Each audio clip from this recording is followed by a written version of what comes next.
Hi, this is Privateer Station, and today we're bringing you day 670 of Russian war with Ukraine, as always with former advisor to the Office of the President of Ukraine, Lieutenant Colonel Alexei Arestovych, and Nikolay Feldman, Ukrainian journalist from Alpha&Omega channel. The original stream was about 2 hours long, so we had to split it in two segments. The first one will be going over the situation on the front, perspectives and possible outcomes, successes of the Ukrainian army, and downing of 5 Russian jets in 2 days, inaction of West that precludes Ukraine from being able to achieve this success systemically. Good news from 110th Brigade near Avdiivka, who finally got additional reinforcements after the public scandal came up in the media, the probability of mobilizing additional 500,000 Ukrainian men, and the probability of a mandatory draft for women into Ukrainian army. In Ukrainian politics and the rights of Ukrainian citizens, comments of US General Ben Hodges in relation to the current situation, and what would the mechanics be of a new collective solution for the security system in Europe and the world at large. Of course, we appreciate our members. Thank you for spending your precious time with our station. Today, thanks go to Honor Beikos and Vadim Cherdak, and of course, super thanks to Bill. Thank you for supporting us. And with this, let's deep dive into day 670. Enjoy. Hello everybody, this is Project Alpha. My name is Nikolay Feldman, and this is War Diaries with Alexei Arestovych. Alexei joined our stream. Good evening. Alright, at the beginning of our stream, let's ask to support Armed Forces of Ukraine. There is a fundraiser for 23rd Rifles Battalion. They're collecting Rifleman Battalion. They're collecting money for transport. And as a reminder, we do not touch this money. They go directly to the account of that detachment.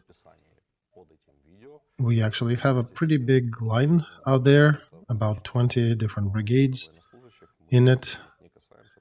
I would say, Nikolai, we have 20 requests. I'm not sure if that's brigade in each of them, but yeah, this battalion is fighting, by the way, they're on the most difficult parts of the front, so let's try to do the fundraiser. I know we've been collecting them during one show before, so perhaps by the end of it, we'll be able to satisfy the demand, and we can put a different link under the stream.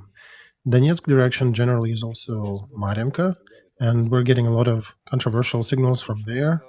Minister of Defense of Russia, Sergei Shoigu, told Putin that they took Maranka, town of Maranka, under control. According to Shoigu's statement, it allowed to push Ukrainian artillery further away from Donetsk and allows Russian troops to continue working on that direction. Putin also made his comments, and there are commentary from the Armed Forces of Ukraine who insist that the fight is still raging in the outskirts of that town. So it's not so one-sided as Russian command is saying. All right, so let's turn our head on and try to read between the lines. If the town is generally destroyed and being occupied up to 90-95% of it, and even if our military is saying they're still holding 2 streets, is the town still captured or is it not? So that formality, I don't know who really needs it. And it's not even the fact that they took Marinka, by the way. Note that this is another town that they captured. Our president recently in his statement said they could not take anything during this year, which is not true. They took Bakhmut in May, and now they took Marinka, and the year is not done with yet. So they've taken 2 settlements, 2 towns. Not even talking about other fights, right? We're talking about different calibers. Marinka is about 10,000 citizens. So they created a foothold there in order to push down south towards Novomikhailivka, where there are more issues existing. And that just outlines that Russian troops generally are rather actively conducting offensive operations throughout the whole front line. And a lot of our experts and analysts who are watching that, they're suggesting that we be more careful about reporting what do they take, what they don't take, because the enemy has some partial successes which may potentially form into something larger than small tactical successes. Because if they insist on that push further, they may present threat to Kupiansk and Chasiv Yar and other places along the Eastern Front. And by the way, You know that if you notice where we had successes, they are actually pushing back now to the south of Bakhmut.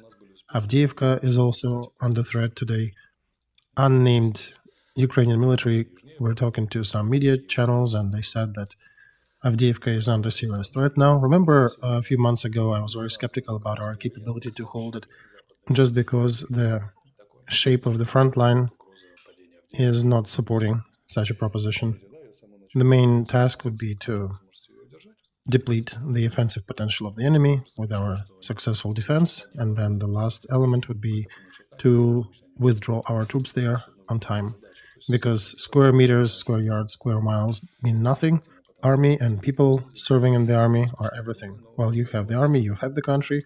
When you have no army, you don't have a country. But we also do have successes. We, in particular, conducted successful counteroffensive on the Avdiivka direction. We actually kicked them out of one settlement there along the front line. But these are small tactical actions that do not change the character on the large scale. Also, we have successes on the Kherson, on that direction, where in Krymki, our small foothold, A, is successfully holding that territory, and secondary, it depletes enemies' offensive potential by causing them significant losses in life force and equipment. According to some data, Russians are losing at least 50 soldiers in this direction, and these are just killed. If you add also wounded, that actually is almost about a battalion a day, and it is a good success story for us. It definitely is not a success for enemy. And we need to say that this war fighting is done in dire conditions, and there are voices on our side who bring up the tension, saying that this fight is done at a very dear price to us as well, but we don't have objective data. How much in reality does it cost us? It hasn't been published, so we shouldn't be talking about the actual losses. And it should be an open knowledge in Ukraine that, this is a difficult fight, but without the right data, it's difficult to fully analyze that. Despite that, we still have strong successes on that part of the front. In a span of 2 days, we destroyed 5 Russian jets, which also caused everybody to pause and think, what is Ukraine using to shoot them down? And there are 2 options possible that are being discussed. They're either using old systems with crazy risks and skill set, because one of the Russian jets was down near Mariupol, where it's about 100 kilometers to the nearest front point. If you have one of those older systems, they need to be literally on the front line to reach so far. Or perhaps we have new systems that can reach further. And we shot down Su-34s, 3, and yesterday one more Su-34 and one more Su-30. So we basically destroyed an annual production that Russia was capable to manufacture before the sanctions. They were producing 5 to 6 jets of that type. Not even talking about about $200 million worth of a price tag per jet. So we maybe have new weapons. We do not have that data in the public domain yet. But is it going to become a factor, a game-changing factor? We cannot talk about that fully yet, but it's definitely a serious factor, at least topically, in a certain front. Those of troops who are fighting near Kherson, they're already saying that Russians are not using jets on Kherson since our success, since that incident. But they stopped using. They still used missiles to attack Kherson in that area, but they're not using gliding bombs because there is definitely a threat. And there is a statement from Russian side. Their propaganda channels are saying that they have destroyed F-16s on the Ukrainian side, so that creates a bunch of rumors about whether the attacks on Kherson were something aimed to try if Kherson has a proper defense, and basically if there was no defense against those missiles, then perhaps it's F-16s. So they're trying to come back in Russia with a propaganda statement that since there are certain lines of defense were not used, that means that it's F-16s that they're using, that it's not stationary air defense systems. What do you say about that? I think they're inventing, they're grasping at straws, they're trying to pick the legends that are somewhat matching with the overall canvas of the West supporting and providing equipment. But I would say that it would be very impossible for us, or very hard to hide the use of F-16s on our side. So I think it's more of a legend. I sincerely, my point of view, I do not think it's F-16s. But the Russians are using that as a mobilization trend. We are fighting, despite the treacherous West is using F-16s on the front. And look, we're also destroying them successfully. So that's their information fight. This is not really reliable information. President of Ukraine also made a statement in relation to those 5 destroyed jets and addressed Russian pilots, saying that now they need to think hard before going into the cockpit of their jet systems. Do you think this can be a systemic work on the front line that would allow us to push gliding bombs further? Nobody knows, Nikolay. Nobody knows what was used and how much of that weapon do we have in reserves. We can talk about tactical successes, individual successes on different front lines that are changing and affecting enemy tactics, but it's difficult to draw a bigger conclusion out of that. The thing is, you can never stop a proper competition of the shield and javelin, and they will continue evolving. And there usually is a situation when you bring new weapons, it allows for certain success. Remember when Americans brought Stingers to Afghanistan, Mojahedeens shot down 3 helicopters immediately. Soviet command was at least shocked. And Mujahideen were shooting down the helicopters when they were going down on their helicopter pads near the air base. Same was when Russian air defense systems were used in Vietnam, when they were tested and they were successful in shooting down American fighters. But then the other side finds ways to counteract that. Even in this war, we can talk about javelins, about Landsats, about FPV drones, and both sides are finding ways and solutions to counteract those threats. So it would be very premature to say that we completely removed that threat from Russian aerial gliding bombs use. They will find other ways, and they can still use ballistic missiles and cruise missiles to achieve certain goals. Indeed, if we push their jets away from the front in that part, great. But in order for that to become a systemic success, that's a whole other story. And the West is not really supporting us to the degree for us to gain systemic advantage. They're basically putting us on a dripper so that we can achieve some success, but very limited. And recently, Ben Hodges, the ex-commander of American troops in Europe, I know him personally, I participated in different conferences with him. He was always straight and direct in his opinions. He always voiced what he thought. He said that it was not Ukraine that lost counteroffensive, it's the West that did. This is a very precise estimation for which very few people in the West, experts in the West, are capable to voice out. And he is one of the old school Americans, him and Kurt Walker. These are the people who still remember what is a real resistance, what is a real counterposition to a big force. And they're giving direct answers. They're saying it is the West that lost. They did not provide enough resources and created conditions for counteroffensive that were impossible to aid for its success. And this is one side of a story, but Ukrainians haven't heard the other part of his sentence, because right after he's asking the next questions. Yes, what? Please continue. I'll ask my question later. So his next question was, what did you guys do since 2014 when Crimea was occupied? Where are your bullet factories? How did you protect your warehouses? Why you're not making mortar equipment? Why you're not making artillery shells? And his straight arrow, he's talking as he sees it. And I actually wanted to touch upon Ben Hodges and his opinion a bit later in the agenda, but let's first finish the inner Ukrainian agenda that we have today. So first, we have a refreshment about Yuriy Butusov investigation, military correspondent. We discussed in our last stream his work, his attempt to understand running between people of Zaluzhny, Tarnavsky, and people of Syrsky, trying to figure out how would the 110th Brigade get their reinforcements. And basically 2 days ago, Yuri reported that according to the order of the commander of ground troops, Syrsky. 110th Brigade got reinforcements, and that happened the first time for the last 2 months already. This is not enough, but this is a positive development.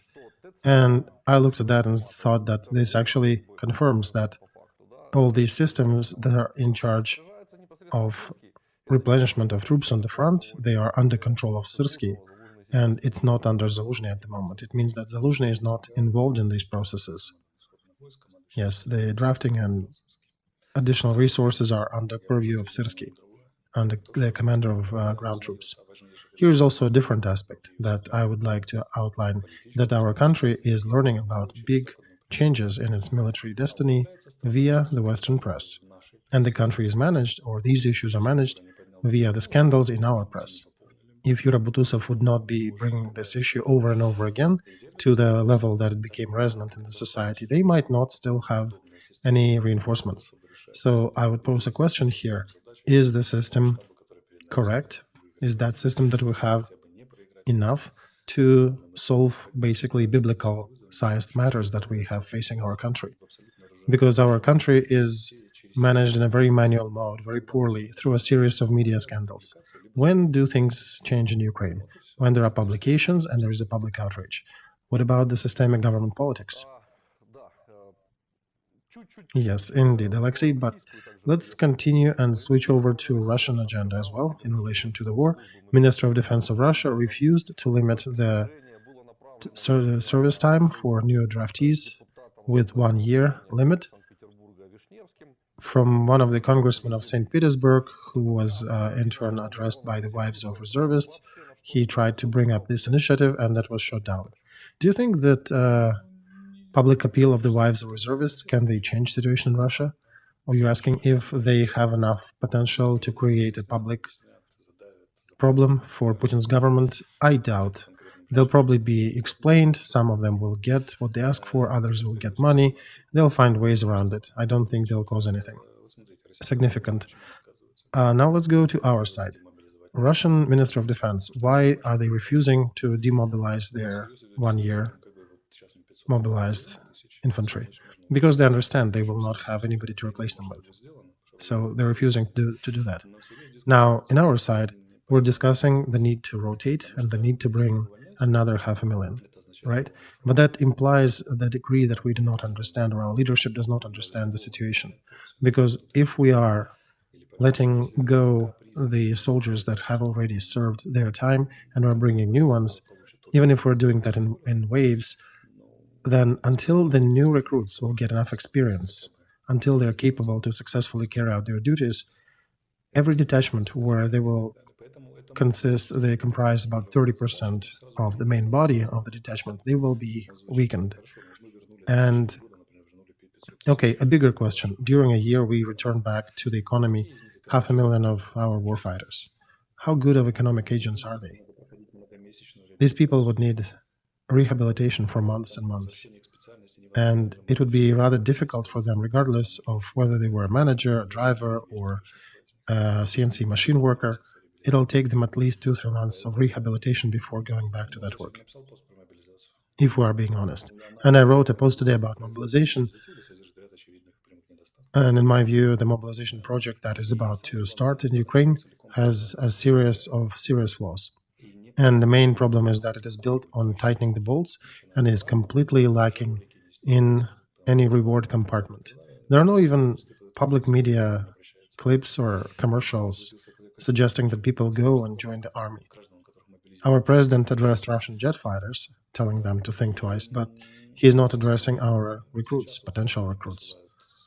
And I'm getting, it's a weird story. I'm getting screens from different chats in the cities where people are discussing that new mobile draft services are already in place, and people are discussing ways to track them with some public open tracker methods to not be drafted, to not be captured by them. So if we have a problem that our citizens are organizing monitoring groups, the groups that will monitor the representatives of the drafting commissions, as an answer to the government suggestion, please go fight for us a bit more, they're already responding no. and do not mix their decision with no will to fight for Ukraine. I know some of them who do not want to go to the front. They're highly motivated individuals, but they're saying they don't want to fight on these conditions. I want different conditions. I don't want to pay with my blood so that these fat cats who are running the logistics and recruitment, that they would not be involved, that they would still be able to enrich during the process. When Russia is running its mobilization system, they have a very strict mobilization system, which is basically a whip, right? And they also have a carrot. They give 200,000 rubles, which is a crazy amount of money for somebody from a village. It's like if somebody in Ukraine was getting 40,000 hryvnias and then all of a sudden could get 400,000 by going to an army. And perhaps there are some rewards in this new law that they're discussing in that system, but neither from rhetoric of Mariana Bezuglia or president or anybody, I do not see any carrot. I do not see any rewarding mechanism. But I see a big whip. So I have serious concerns looking at all that about the results of such mobilization and their consequences, social, political consequences of what will happen if the current power, current leadership will actually find 500,000 Ukrainian men, will give them arms, and without remunerating them for their decisions, without training them properly, without proper supplies, what will happen if they push them to the fight on the front? And that in the vacuum of real positive goals of this front, that remains to be seen what their behavior will be in the trenches and how effective will be there. So, first of all, yes, we do need mobilization effort, but the way we are doing it, it is a very dangerous and social experiment. A lot of questions are still lacking answers. We don't have answer what will be with our economy when 500,000 productive workers will be withdrawn from it. What will be the societal outrage when these mobile conscription services will start pulling men at large? And what will happen when these men will be given arms? And I'm reminding about the 1917, right? So they're also suggesting in that law to limit the consulate services, to limit banking for those people who are avoiding draft. So this is really pushing those bolts to their limits. And sooner or later, I think people will start coming with a question, why do I need this government if it treats me like that? No rewards, just punishment. And this is a very dangerous trend for Ukrainian sovereignty. And here is another uncomfortable story for the government, because our people will start separating Ukraine as a country from its government. And this will imply certain outcomes that might mean the crash of Ukrainian sovereignty, of Ukrainian government. So first, I'm concerned whether they will be able to draft 500,000, whether they'll be able to train 500,000 and put them to proper military use. What I'm seeing is that is done very amateur-like and in a very risky manner. So we'll see, but I think this is a huge mistake, the way they're doing it. I also think we should mark here, Alexei, the plurality of voices and the reasons for those voices. That last week we discussed the potential to mobilize women in Ukraine, and President at his press conference came out and said, no, we're not going to draft women. Why would you start such a signal that you have to then address and say, no, it's not going to happen? And we're going back to also Minister of Defense, who contradicted himself 3 times this past week. And also Mikhailo Podolyak, who also added his voice and said that on one of the statements that Minister of Defense did, it was actually correct and it needs to be supported, which, by the way, Minister of Defense later said was not the correct one. So, looking at all that, do you think this is somewhat thought out? This is logical? Nikolay, this is the crash of communication.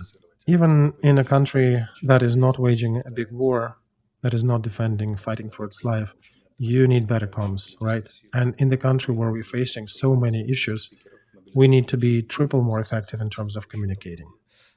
And when Mariana Bezuglia is bringing one suggestion and peddles this message that women need to serve in the army. I am a woman, I'm ready to join.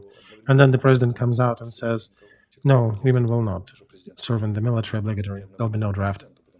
And that, what does it do? It cuts the trust to Mariana, to the congresswoman who suggested that proposition, and then also cuts the trust to the president, because if a couple months later this question will still be brought up again, trust for president will erode even more. So what I'm trying to say is that, first of all, they'll fail to draft that many as they announced. Second, many of them would not be capable to sit in those detachments where they plan to put them in, like storm brigades and such. There are a very small number of people who can carry out such tasks. And normally, maybe out of 100 soldiers, there'd be 20, 25 who'd be actually fighting in the war. And there'll be a lot of other positions that are at much less risk of getting killed. So I think the idea was to put women and new mobilized people, many of them who cannot fight on the front line, to put them in those positions behind the lines, the ones that provide logistical and other support, information support. But I insist that they will come back to this idea soon, because when they will face the reality that they cannot draft 500,000, they'll come back to this idea. And we also cannot generally train more than 100,000 at a time, because there'll be ones who are training, then the others will need to sit and wait till they're done. So the whole process is complex. And we have much bigger issues with creating a real training where our soldiers will need to learn how to work with each other. Not just the basics, but real tactics of the fight. So this is difficult. And there's a lot of formalism and unnecessary bureaucracy in the training schools.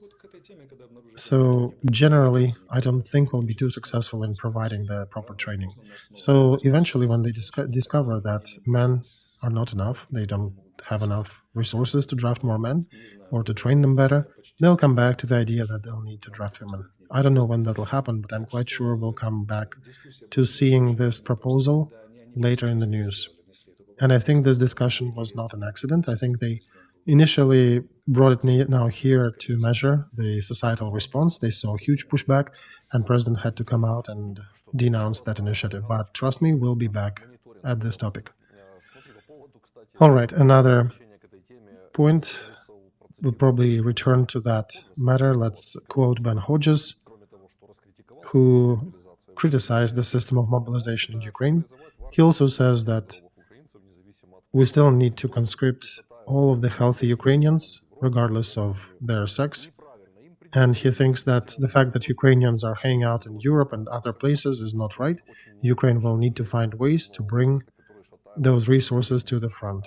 They have a lot of people doing nothing, hanging out in Ukraine, and more thousands are waiting over in Romania, Poland, Hungary, and other places, said Ben Hodges. So now he's basically reaffirming your words, or you are affirming his words, that this topic will be returned to, because he is not discriminating against women. He is saying they will also be likely drafted. And this is also a story about the lack of proper communication from Ministry of Defense about the recruiting beyond the borders of Ukraine. Whether that will happen, that will not happen. But when Ben Hodges is setting this framework, it seems that this is to be expected. What do you expect, Alexei? Well, first, what is the government for? What does it exist for? First of all, to provide safety of its citizen, right? So the citizen is paying taxes, and there is a military, internal affairs, other services. And the government failed, first of all, to provide safety for the citizens with the politics it was conducting. It's been 2 years of large-scale war. We're getting into a third year soon. So a citizen would have certain questions, right? Second, he ends up being a refugee abroad. Question one, what kind of aid is he getting from the government? Non-existing, it's hanging in the air. The question about his return or her return is also in the air. And now the government says, okay, drop everything that you've managed to get together over there, outside Ukraine. Drop it, pack your bags and come back and go to the front. And if you fail to do that, we will find a way to tighten the bolts and limit your consulate services and banking services And the citizen may start thinking that, first of all, the government failed me in terms of my safety by their politics, and now they're blackmailing me that I need to go and fight on the front and probably die there. And this is how our government is communicating with its people, right? Very negative result. Even Stalin would not be thinking about such a method. Remember when Stalin addressed the population of Soviet Union, he said, brothers and sisters, all the songs about rise as one, the country against the enemy. And these negative communications like an order of 227, not a step back, at the risk of execution. There was a lot of positive reinforcement, a lot of movies, songs. Alexander Nevsky was shot in those days. They returned epaulets to the officers. These are Tsar army attributes that was completely against the Bolsheviks' doctrine, yet they went for it. They returned the church back. They asked church to actually say a word to call people to arms. And what are we doing with churches, by the way? So the government, after conducting politics that led to a large-scale war, now after apologizing, instead of apologizing for that, and starting to support its people and asking, please help us fight for our country, it actually conducts the politics of segregation, saying, you guys are wrong, you will all be repressed unless you go to the front and do as we tell. And in order to actually execute that, you need a strong administrative system like Russia that works. And our country is semi-anarchic. Its government system is rather weak. So systemic attempt to tighten the bolts causes serious concerns in my mind about the whole even capability of the government to draft that many people and bring them to the front. And I also consider that experiment to be very immoral, because the government and its politics led to this war. And now it's demanding people to plug the holes created by its bad policies using the whip and not even trying to address people in any reasonable manner or using any rewards, for example, any economic benefits.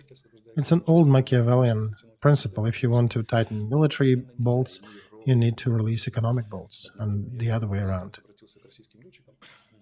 And as I'm saying, our president sent a message to Russian jet pilots, but failed to address its own people who are now evading the draft and who are trying to trace those model draft points. So this is failure in communication. And behind that, I think there is another bigger issue of looking at our citizens as different grade citizens.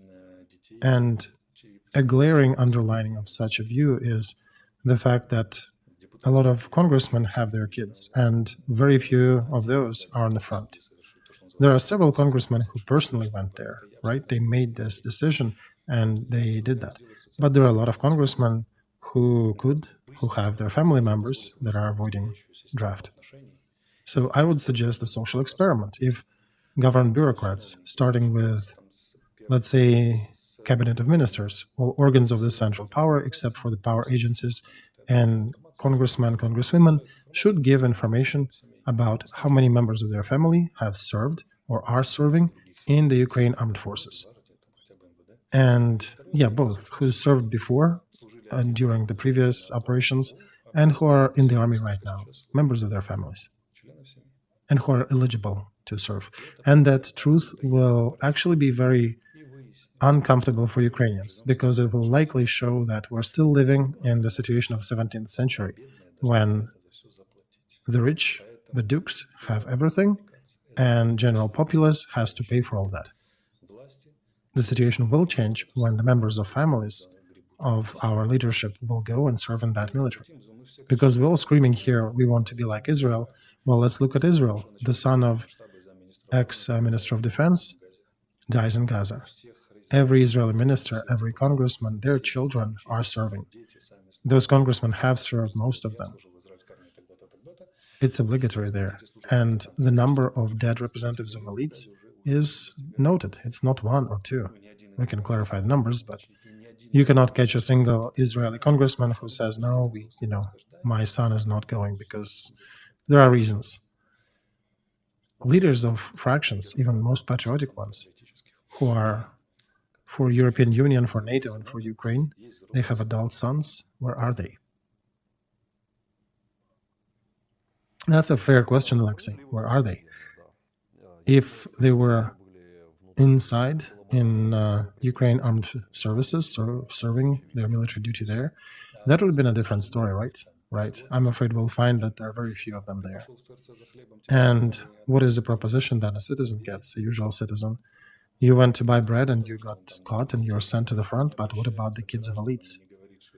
And these elites, instead of addressing and appealing to the population, they're continuing their old as usual.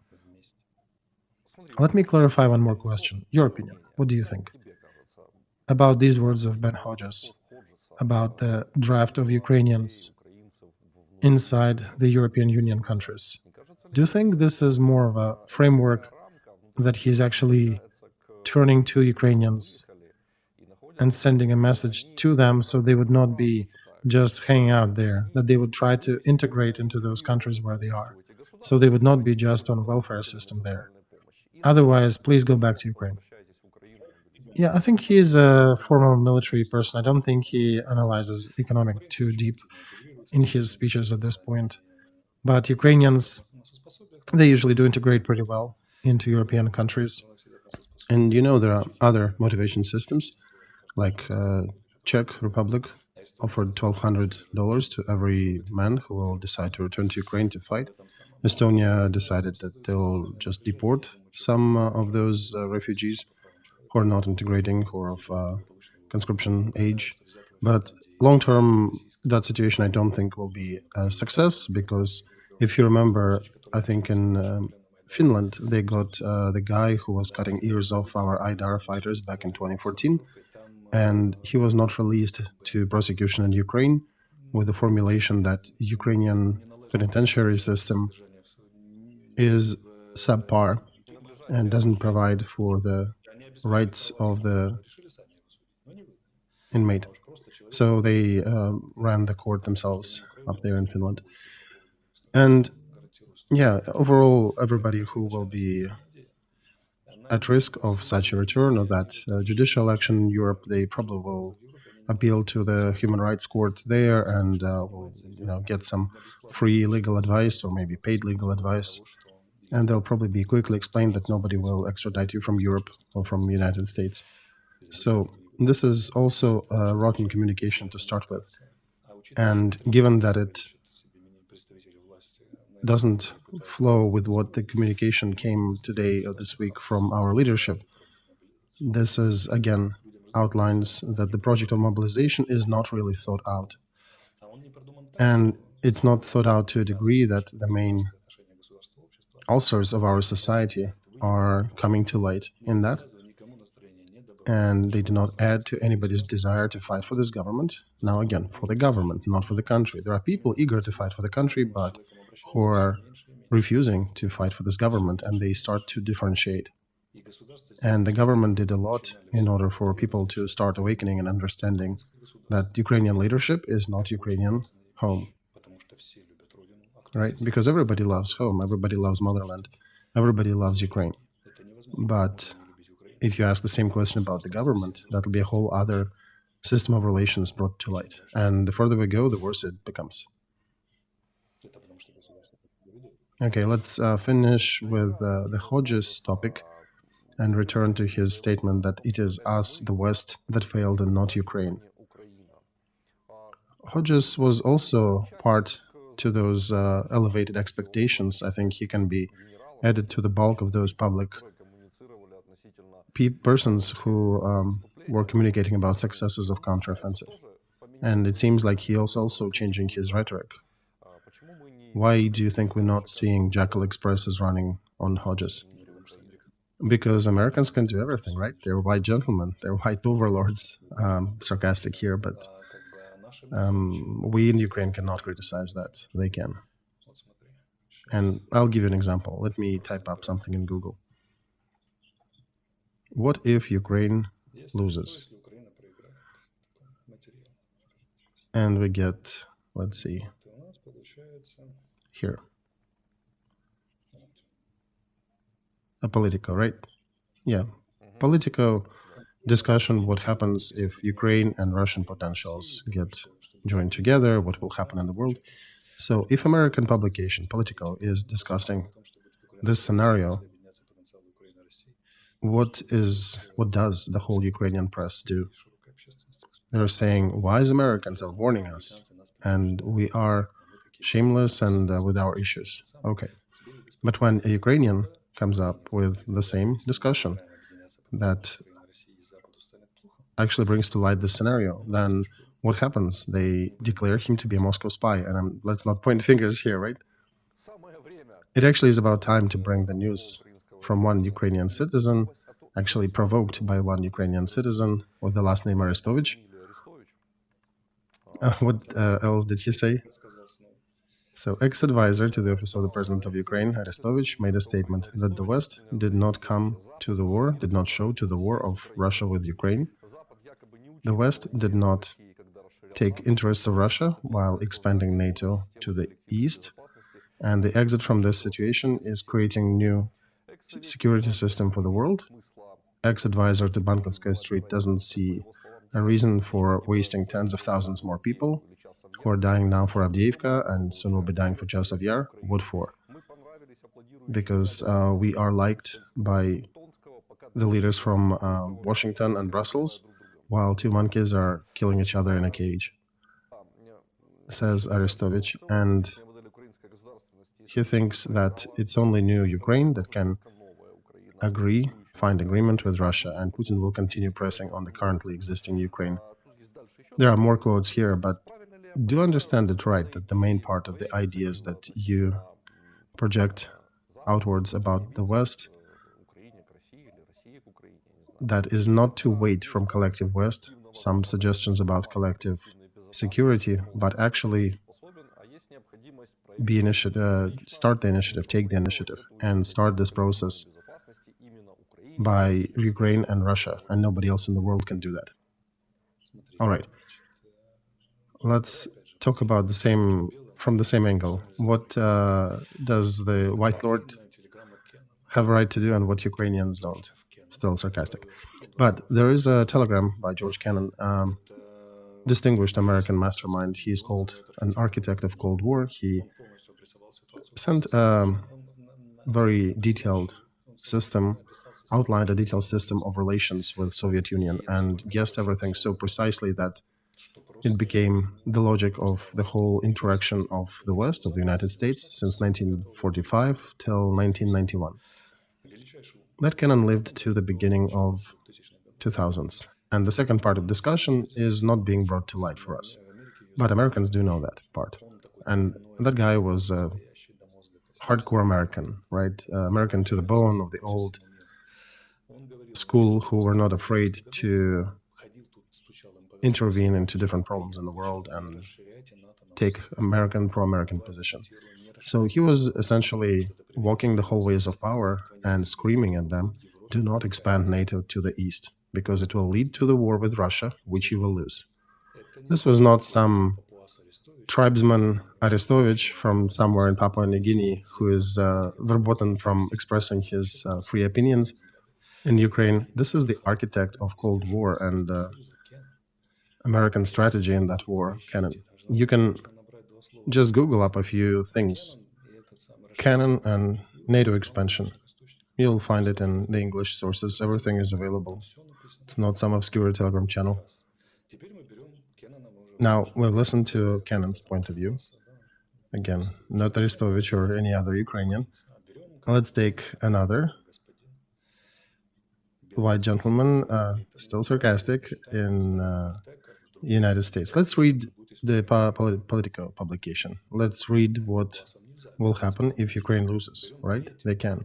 Then let's take one more gentleman, General Hodges, right? Not some Lieutenant Colonel Arestovych, who is also not supposed to be speaking too much because he is a Ukrainian, and in Ukraine we do not appreciate different positions from the official line, apparently. And what is Hodges saying? He's saying that the West has lost. Right.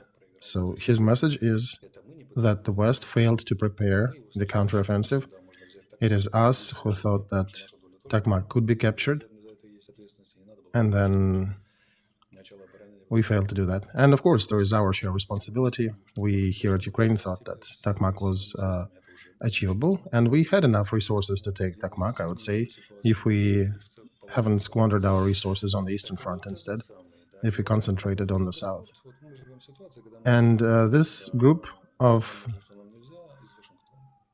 gentlemen discussing our situation abroad are the ones that are bringing news to us in Ukraine. We cannot find this news in Ukraine unless somebody like Yuriy Butusov will elevate that to the status of a scandal to finally achieve some results. But then he would not be invited, like Yuriy Butusov wasn't, to the president's press conference, right?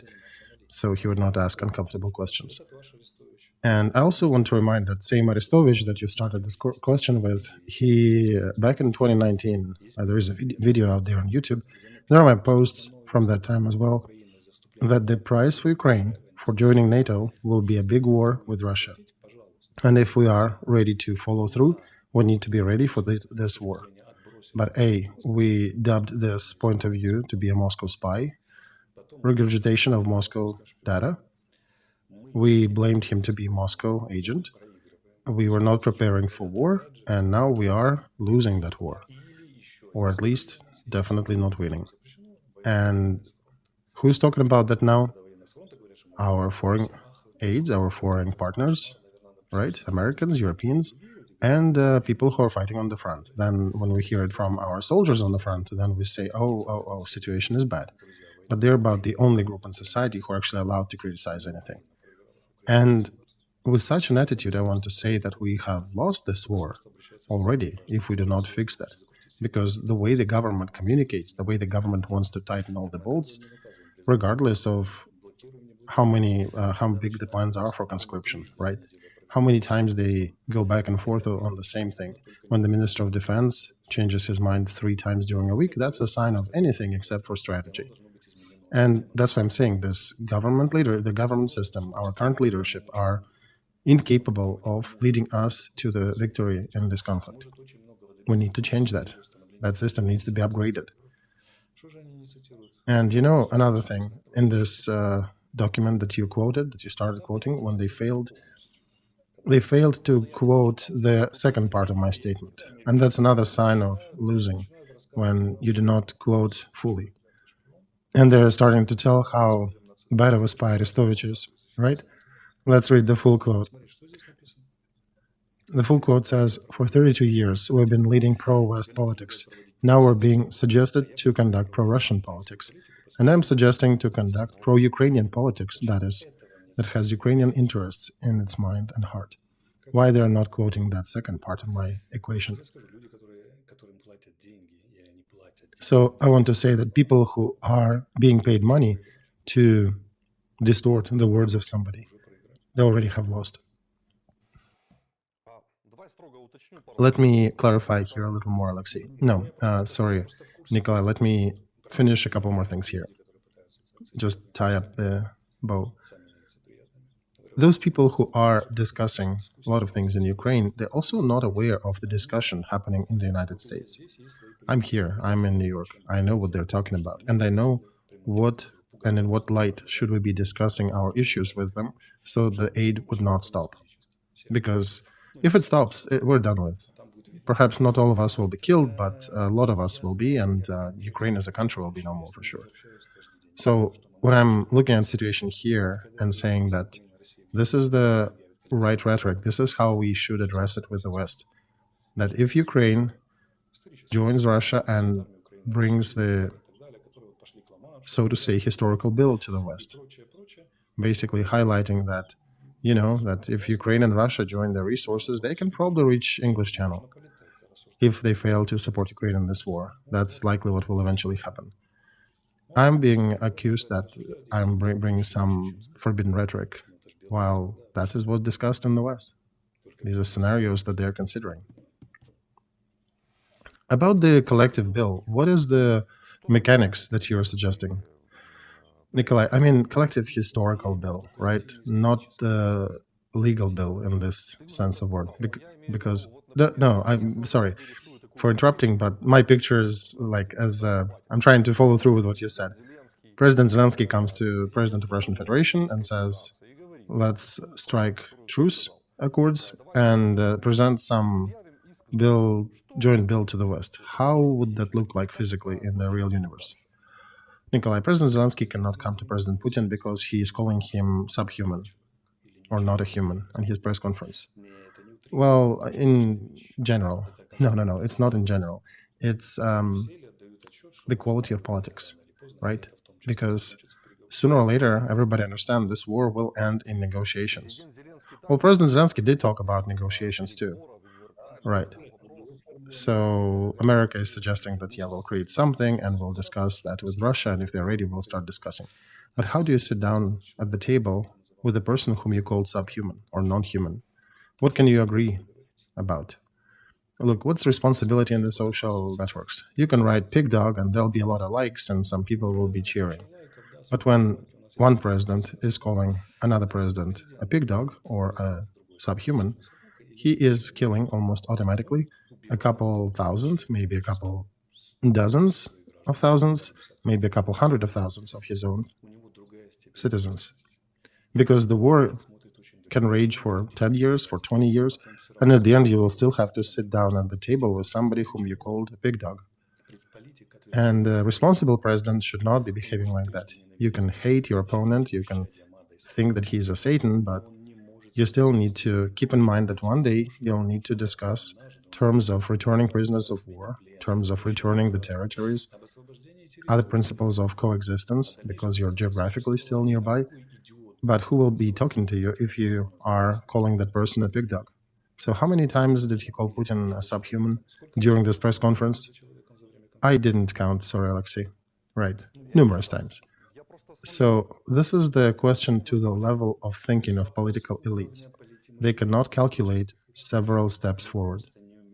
Do you understand that every name calling like that makes the return of prisoners of war that much more problematic? Because if you were accused and called names and then you're asked to return prisoners, would you be willing to?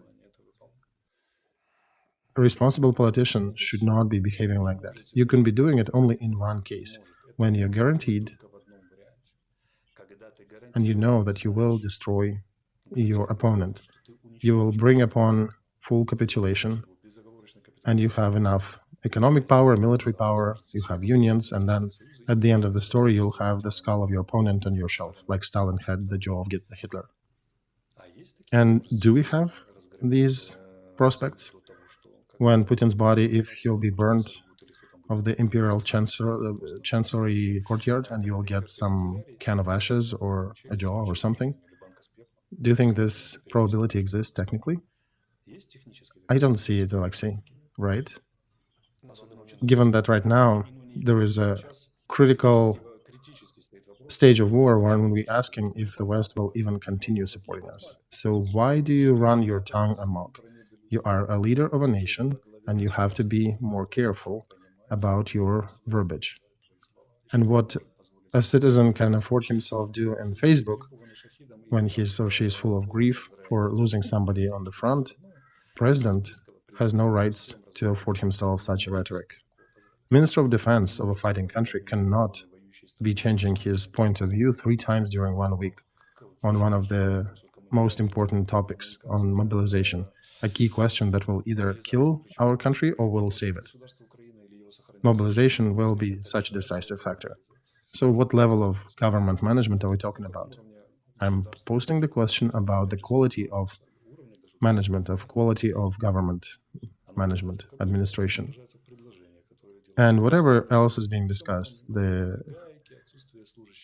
tightening of the bolts, the lack of representatives of elites on the front, they're all indicators that the system is not coping with the tasks, and citizens are feeling worse as it goes. And this is the problem.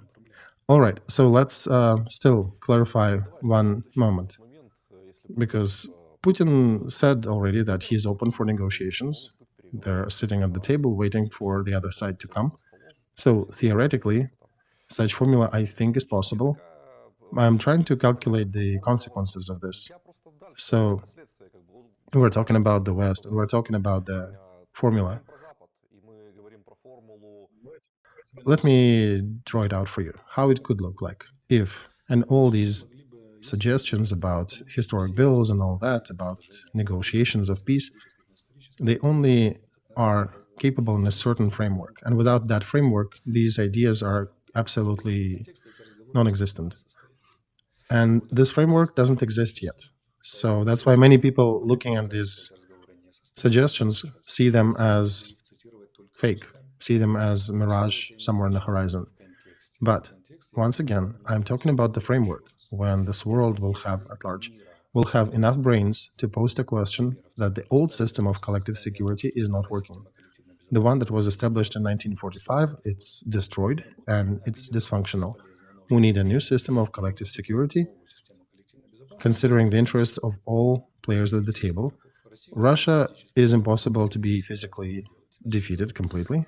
The West is not going to do that unless they decide to supply us 10 times of what they're supplying, and the West doesn't look like they are going to do that. When Biden, our main sponsor, is stating in the open that our main goal is for the war not to spill beyond the borders of Ukraine, and you guys deal with it yourselves. So this is not a topic of real politics about serious destruction or defeat of Russia in this war. So since this is not an option, this is not a feasible, attainable option in this war at the moment, then we should be posting a question about the future development, economic and other, and security. Because the West, they tried to mobilize. They tried initially when the war started. They tried to push some mobilization early on, and they failed because at the current economic system, they cannot afford to do that. And we either need in Ukraine to continue fighting to the bitter end or the victorious end, or to look for different ways.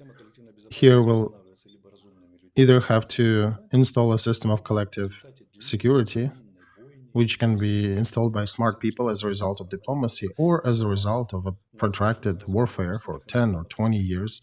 Everybody will participate and kill and maim, and then de facto at the end of it, at the ruins and dead bodies of both sides, will be figuring out the ways to go forward. And I'm looking at the elites both here in Russia and the West. Everything goes to that second scenario for 10 or 12 more years, and then at the ruins of Europe or Eastern Europe, we'll be sitting down and discussing how to proceed. And I'm suggesting a different option: to stop fighting.